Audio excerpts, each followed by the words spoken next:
Right, good morning everybody, greetings, welcome to another one of our favorite spots to be in this whole wide world of our trail network, and this is of course on top of the Bloemendaaler with the Bloemendaaler trail behind us.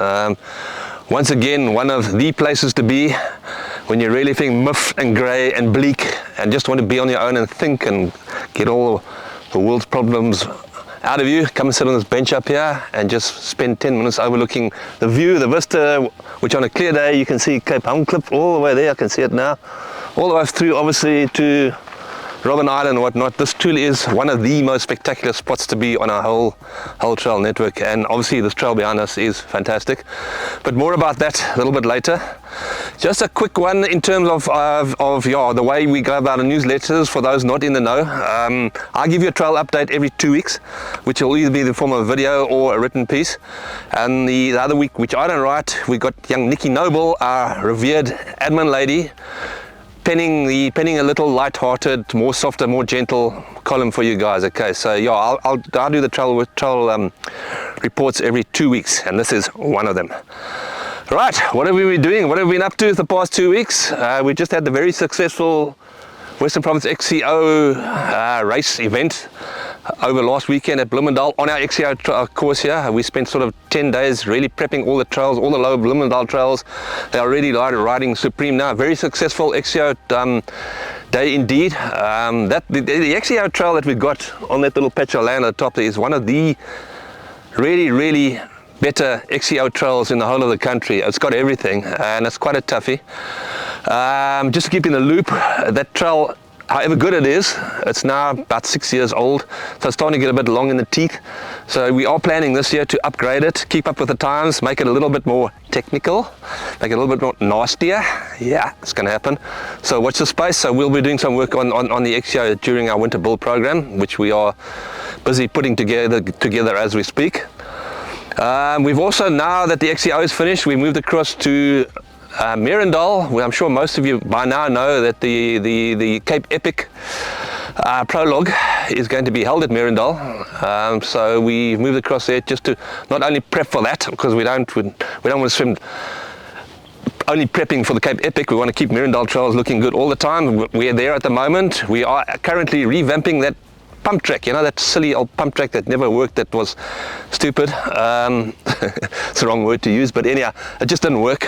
So we're busy sorting that out. I'm sure you'll be happy to see what we're going to do there, but that little pump track will be up and going as well. Plus the rest of the Meerendal trails are looking really good.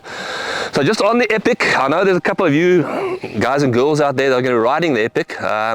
Yours truly designed the Epic Prologue, and I know old Kevin Evans' dad used to be called Dr. Evil or whatever. He used to do the old trail designs.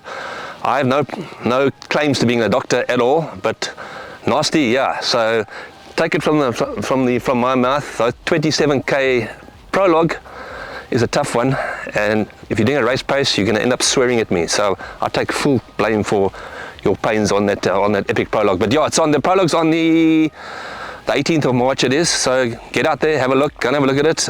It's a fantastic route, as I said, and yeah, we are keeping Meerendal really looking good. Okay, so that's where we are trail wise and maintenance wise. We're obviously into March already. We just got 2 more months, March, April, hopefully before we get the rains, and we can get going on our maintenance and new build programs. I'll speak more about the new build programs at a later stage, but we are looking at some exciting stuff. Okay, on to where we are here now. A little bit about the Bloemendal. This is Upper Bloemendal, obviously. Just before I go on to what we got here, I want to clarify. There's a lot of confusion around this concrete road that runs up and down the top here about who can cycle where and where you can go to and who can cycle the whole thing. So let's make it pretty clear. And once again, it's not I that makes the rules. It's not the committee that makes the rules. It's not, in this case, the landowner who usually makes the rules, but it's the owner of the road, which is Telkom. Telkom built this road, they poured the funds into it, they actually own the road, so they make the calls. It's not us that makes the calls, okay. And what they've deemed, and we're grateful to them to be able to use some of it, you can ride from Tiger Valley Road if you have a valid membership on your board, or you've bought a day permit down at the down at Bysport, I think it's called.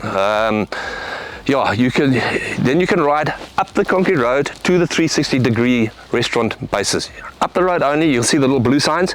You cannot ride down the road, okay? That's for safety reasons. We don't want three abreast going at 400 k's an hour coming around one of those tight corners. I shudder to think what happens. So up only up until 360.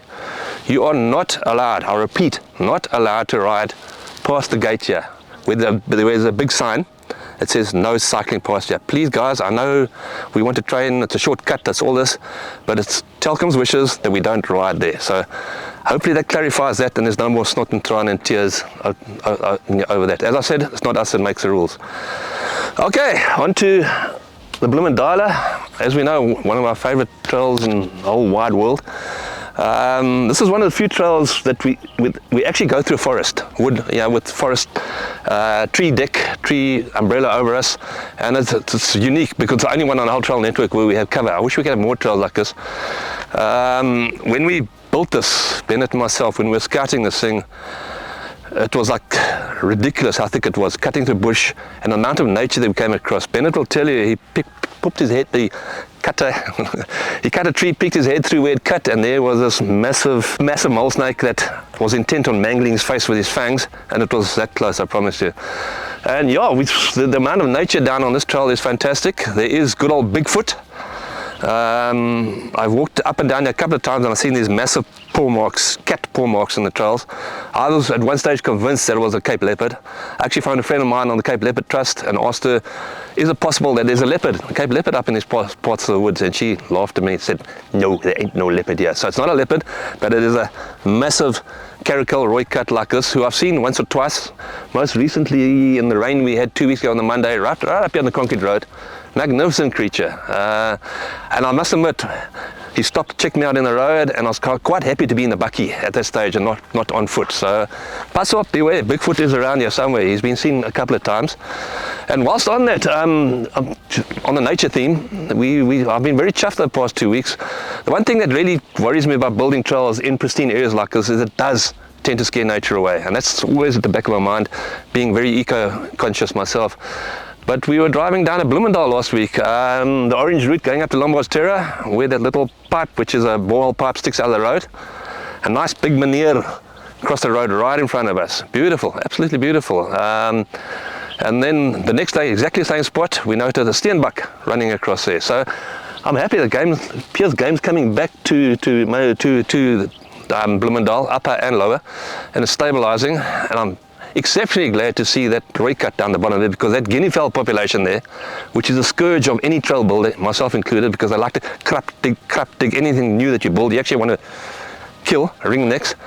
So he might take care of the guinea fowl population down there. There's just one guinea fowl you must leave alone there, and I don't know if you've noted that there's a albino guinea fowl down at the bottom there, pure white guinea fowl, and so long as he doesn't get taken up by the roy cut, I'm happy. But yeah, lots of game down there. The dizzy one saw her and her blue lovebirds that are in the trees above the entrance from Magic Forest. Keep an eye out for them, a whole bunch of them, beautiful little blue lovebirds. And I actually saw a European bee eater 2 weeks ago in the vineyards there as well. So yeah, it's a lucky part of the world. Nature's coming back here. These are fantastic trails to ride. This Bloemendaaler, it's now getting pretty trashed. We know that, but we'll take care of it in winter, don't worry. And we also 1 or 2 tweaks which we want to do. So have fun while it's looking like this. No matter what condition, it's a fantastic trail to ride. And then don't forget as well, up at Bloemendal, we've got this other trail floating around here called the Bloemies Theatre.